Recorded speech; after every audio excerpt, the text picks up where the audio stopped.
Sejumlah laporan dugaan perampasan kendaraan baik roda 2 ataupun roda 4 yang dilayangkan ke polisi tidak dapat diproses hukum hingga ke pengadilan. Karena menurut Kabid Humas Polda Bengkulu, Kombes Pol Sudarno, setelah dilakukan penyelidikan, ternyata perkara tersebut tidak memenuhi unsur pidana, seperti yang didugakan pada laporan awal pelapor. Tidak dapat dipidanakan perusahaan atau oknum pelaku yang dilaporkan menarik paksa kendaraan setelah penyidik berkoordinasi dengan jaksa untuk melimpahkan berkas perkaranya.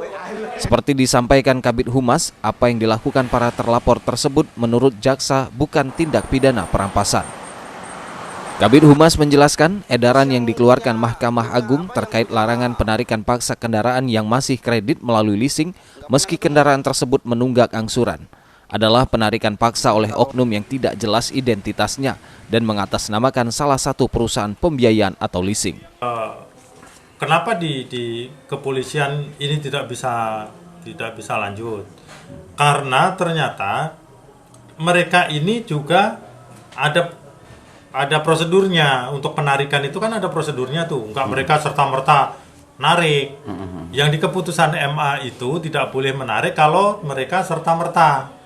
Tidak ada peringatan pertama, peringatan kedua, peringatan ketiga, terus kemudian yang narik juga tidak jelas. Kalau ini ya kan yang narik kan jelas. Orang dari kredit. Laporan sejumlah pelapor dengan delik aduan dugaan tindak pidana perampasan yang diterima Polda Bengkulu selama ini ditegaskan Kabid Humas Polda Bengkulu karena saat pelapor memberikan keterangan seperti dirampas. Namun setelah dilakukan penyelidikan, ternyata apa yang dilaporkannya bukan perampasan. Kendaraannya dibawa ke kantor perusahaan leasing karena menunggak di atas 3 bulan. Dan sebelum melakukan eksekusi atau penarikan paksa kendaraan tersebut, pihak leasing selalu melayangkan surat peringatan hingga 3 kali kepada kreditur. Sehingga prosedur yang dilakukan perusahaan tersebut menurut Sudarno sudah benar. Kombes Pol Sudarno menambahkan banyak perusahaan leasing yang menggait pihak ketiga untuk eksekusi kendaraan yang menunggak angsuran oleh kreditur dan itu sah-sah saja.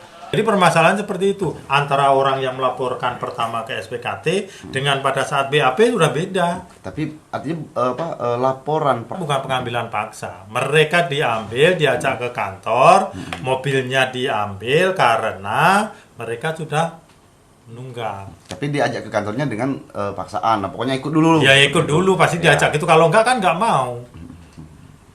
Jadi semuanya nggak bisa dilanjut itu Pak ya? Yang masalah ini. Kemarin kan sudah tiga diproses diajukan ke kejaksaan karena tidak memenuhi unsur. Jadi susah juga. Akhirnya ditolak oleh kejaksaan ya?